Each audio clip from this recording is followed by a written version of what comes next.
This is another episode of Stand-Up Comedy, your host and MC, celebrating 40-plus years on the fringe of show business. Stories, interviews, and comedy sets from the famous and not so famous. Here's your host and MC, Scott Edwards. Hi, and welcome back to the podcast. We've been sharing stand-up comedy and amazing interviews with people from the comedy industry for the last 6 years. We're so excited that you're still listening, and man, do I have a fun show for you this week. Closing the show, coming up later on, very funny guy, originally out of New York, now hails out of Hollywood, has done a fair amount of TV, but just a terrific stand-up comic. It's Mark Schiff. I know you'll enjoy him. Coming up in the middle spot, we have a very funny comic that's actually from Northern California, but as one of the few American Indian comics, he gets the opportunity to play all over the country and does such a great job with it. I know you'll enjoy him. Coming up in a few minutes, Marc Yaffee, one of our regulars on the podcast. But hey, let's get things started. This guy's originally out of the San Francisco Bay Area. Again, a little bit of TV, not too much, but he has been doing stand-up comedy for like 30 years. Rock solid, very funny. I know you'll enjoy him. Let's jump into some new comedy presented by Tony Camin. Don't get mad at me. I came here. But it was, it turned out a fine show, nothing to worry about. However, the next day was in Minneapolis, so we had to rent a car in the morning, early in the morning, and drive due east in the morning. I don't know if you guys have ever had to drive due east in the morning. Not gonna work. You know why? The sun! Correct, the sun! Or el gato for our Spanish friends. I didn't do good in that in Spanish, but I like to use it with a lot of authority, and confidence, even though I don't fucking know what I'm saying. Anyway, so so all the sun's coming in, and I'm not abuis gatos, and I'm not dumb. I know how to work it. I'm not smart. I'm in the middle plus, middle. Good days and bad. You get it. Anyway, I'm trying to drive, and then I know I'm not, so I put down the flat visors. Boom. Boom. But let me tell you about those flat visors, my new friends. They don't get everything, do they? Where the rear view thing attaches to the glass, the rear view attachy area, this visor blind stops here. This one stops here, so there's a good square inch window of pure fucking fire streaming directly into Lefty. Yeah, I know, but I was looking in the mirror when I named him, so.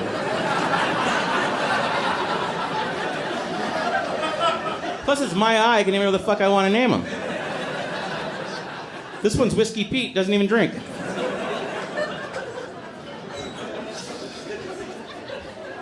So I'm trying to drive and block out that little gap of sun, and I swear to God, you guys in Idaho, people will do this right back to you as you drive. I'm like, no. I'm trying to block out something different. So it's nice to be back in America here, huh? That was Tony Camin. He's been doing comedy for a while, but that was a set recently recorded, and I know you enjoyed it because I did. And we have a great sense of humor, don't we? Anyway, Tony's a very funny guy, if not just a little San Francisco-ish. You can see what I mean when you listen to his material.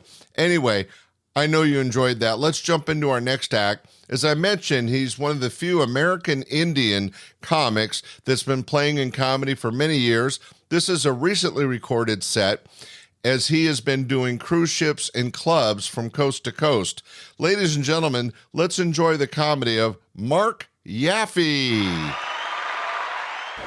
Hey, I got to go to the Middle East. We did some shows for Armed Forces Entertainment. Round of applause for our veterans, our military out there. Yeah, thank you. Yeah. They sent us to Iraq, then we went to Kuwait, Bahrain, then I went to this East African country called Djibouti. I got my first Djibouti call. Djibouti is located in East Africa. Djibouti is a very poor country. They're so poor, they do not even have a language. They speak Ethiopian in Djibouti. The country is so broke, they had to borrow something from Ethiopia. But the troops treated us great, the military and the staff, man, they gave us a tour of all the bases and the equipment, high-tech shit, basically the military is run by 18, 19-year-old kids just out of high school, doing shit I can't even imagine, high-tech, right? They would hand me a radio, I would screw that up so bad, I would get dishonorably discharged in 3 minutes, I would fuck that up. They'd be like, Alpha, Bravo, Charlie, this is November, Romeo Tango, do you copy? I'd be like, yeah, numbnuts, rim job, teabag. This is asswipe, ballsack, camel toe. I copy. Hey, dipshit, what are your coordinates? My coordinates, sir, are whiskey dick, vajayjay, lardass.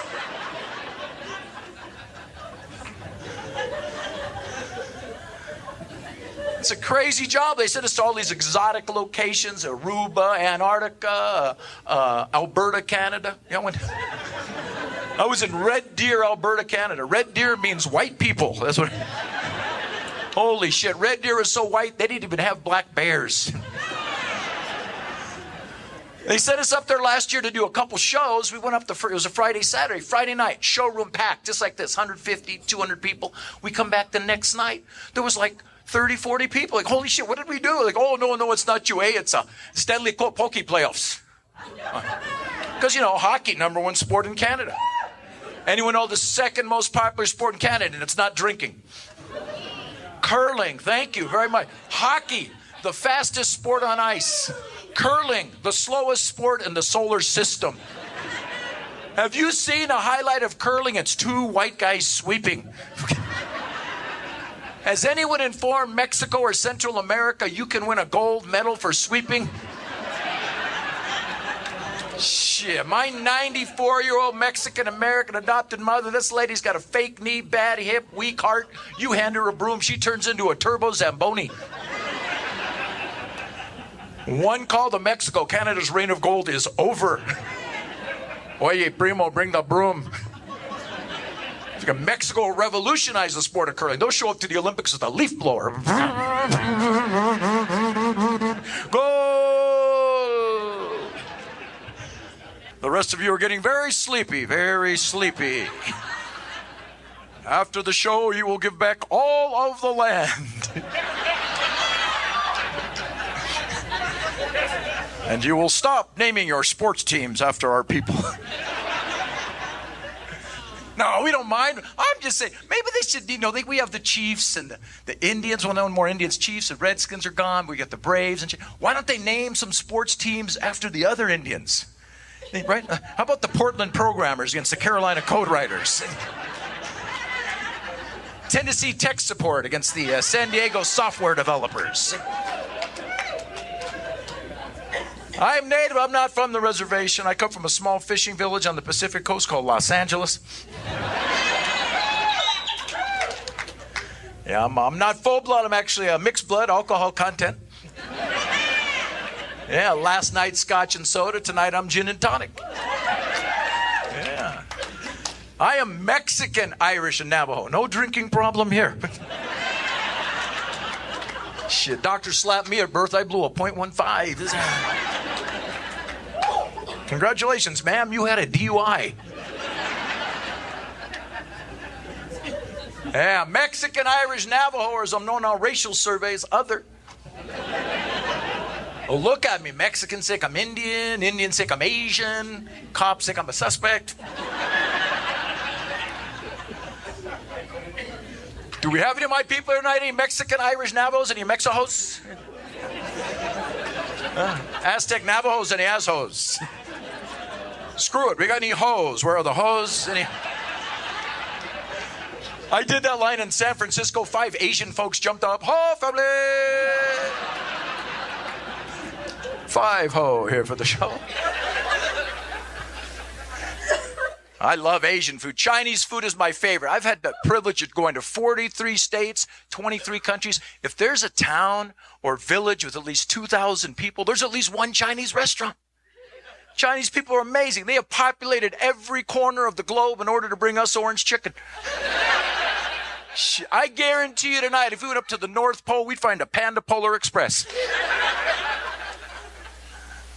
But now there's been cultural appropriation of Chinese food. They got a chain of Chinese restaurants without Chinese people. You may have heard of it, P.F. Chang's. What kind of bullshit is P.F. Chang's? That is not authentic Chinese food. They don't even have Mexican cooks.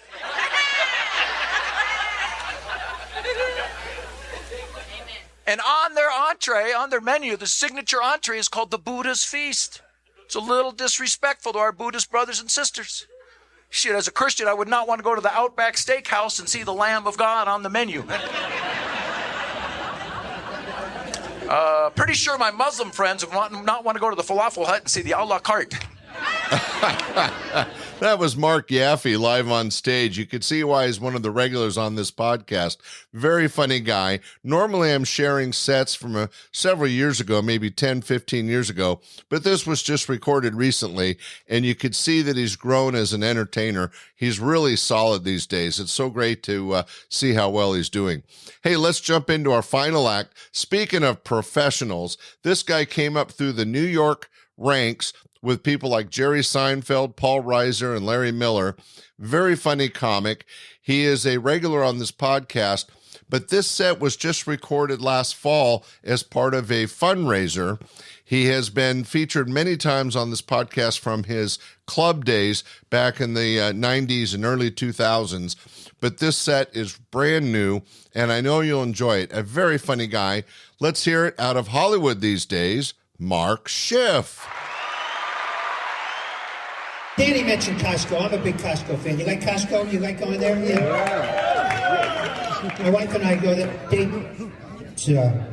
We go to Costco. Before I go to Costco, I'm an idiot. I think I'll spend $70, $80. $1,700 later, I'm buying mustard for the next 111 years. Just cases. I bought 200 batteries, AA batteries. I don't even own a flashlight. People come to my house, I give them, here, take some mustard with you, and take some batteries. It's on me, I gotta get rid of these so I can buy some more.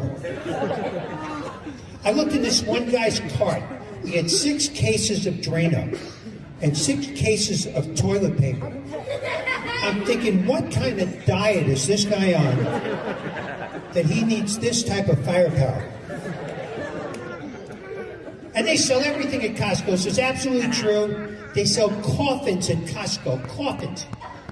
What is this, an impulse buy? I'm online with my wife. I go, honey, I don't feel good. I got a headache, my feet hurt. I better grab a coffin while we're here. You know, you look a little pale yourself, and it's 30% off the second one. We'll just keep them in the garage till we need them. You know, right before COVID, I bought a brand new car. And I don't have a place to park in my house. I got a little house, you know, LA, you know, 1,600 square foot, $40 million house. And it's very expensive to live near other Jews. It's very expensive. So I had to park in front of my house. I got a brand new car, so I bought a car cover, $160. I covered the car. Came out the next morning, somebody stole the car cover. Right? So I figured, this is a one-off. I bought another one, I covered the car. Next day, gone. Then I bought the third one, and I figured out, I covered the car, and I got in the car. And I sat there, 17 hours. The guy lifts it up, I go, ah! There's a heart attack, drops dead. I pull out the Costco coffin and bury him in the backyard. Sometimes life has a way of working itself out. I try to lift weights. They're so heavy, it's unbelievable. And Jews don't lift weights. They say to people, would you help me pick that up, please? I hurt my back when I was 9. So a lot of things Jews don't do. There are no Jewish rodeo stars. No Jewish rodeo stars. You never hear things like Morris Greenberg had to shoot 8. With his mother running behind him going, get up, you're going to fall. No Jewish bank robbers. Put your hands up. Get on the floor. Get up, you'll get dirty. I also went recently for my annual physical, and doctors are incredible. Doctors have this power. They can open up any door and just go, get undressed, I'll be right in. What a great thing to be able to do. You see somebody walk in the room you're attracted to, you open the door, take your pants off, I'll be right back. And they make you sit on that table with that white deli paper underneath you, that cheap deli paper. I usually bring a little pickle, I sit it next to me. Some chips, make a little spread. Because I'm Jewish, I have to eat every 9 minutes. And I'm so nervous I will sweat right through the paper. I'm a doc, I'll buy you a new paper. What is it, $1 1,000 feet for this stuff? And they leave you, these doctors, they don't come right in. They leave you like 30 minutes sitting there, undressed, just staring at a wall.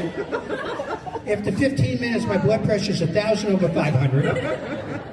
And I get up, let me tell you, after 20 minutes sitting there by myself, I start feeling better.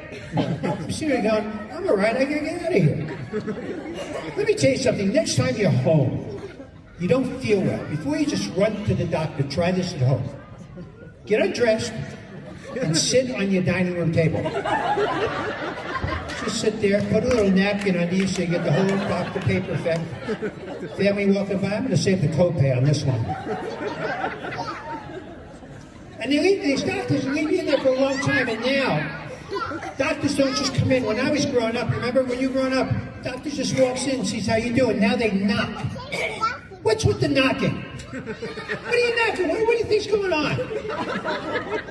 You're in there by yourself. You want to freak out the doctor next time they knock? Go, not yet.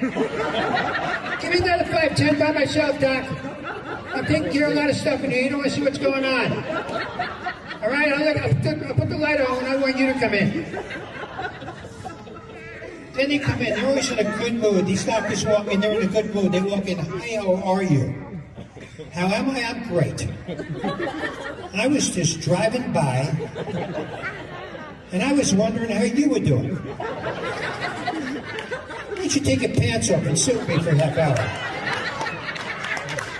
I'm sitting there in my underwear, I have pneumonia because of your breeze blowing on my neck here. People spitting around, coughing in here. I got everything they've had now because you left me in here like an animal. So this guy's mother-in-law, try to remember these are good jokes. These are gifts. This guy's mother-in-law comes over to him and says, listen, last year for my birthday, you gave me a cemetery plot. This year you didn't give me anything. He goes, you didn't use what I gave you last year.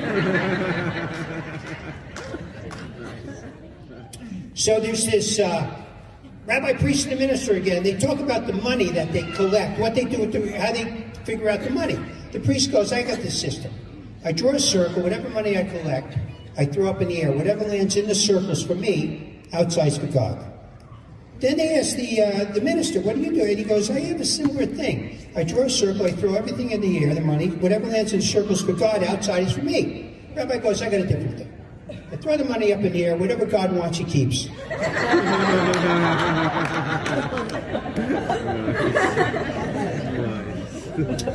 So this doctor calls in this guy, and his husband says, I hate to tell you, but your wife's mind's completely gone.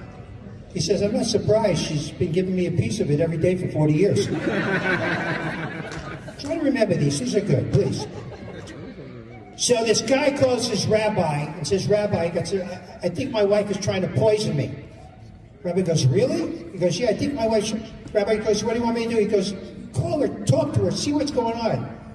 So the rabbi calls her. Next day, the rabbi calls the guy and says, listen, called your wife, she came in, I talked to her for 5 hours. The guy says, what do you think? Rabbi goes, take the poison.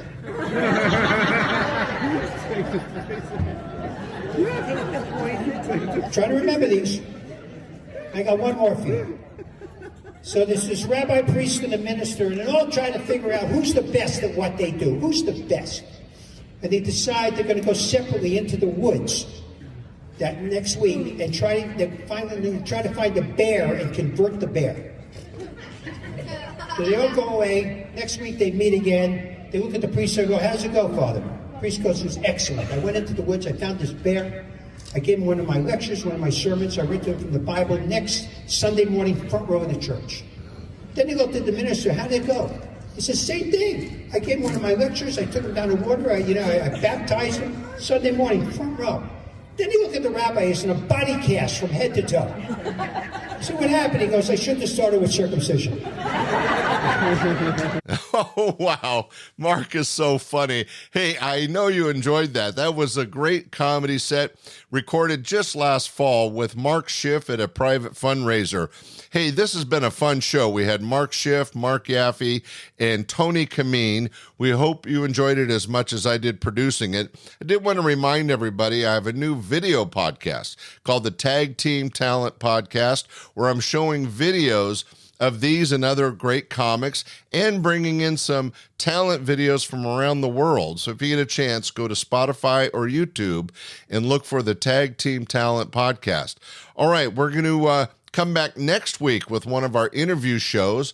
But for now, just have a great week. Keep smiling, keep laughing, and thanks for listening to Stand Up Comedy, your host and MC. Bye. We hope you enjoyed this episode of Stand Up Comedy, your host and MC. For information on the show, merchandise, and our sponsors, or to send comments to Scott, visit our website at www.standupyourhostandmc.com. Look for more episodes soon and enjoy the world of stand-up comedy. Visit a comedy showroom near you.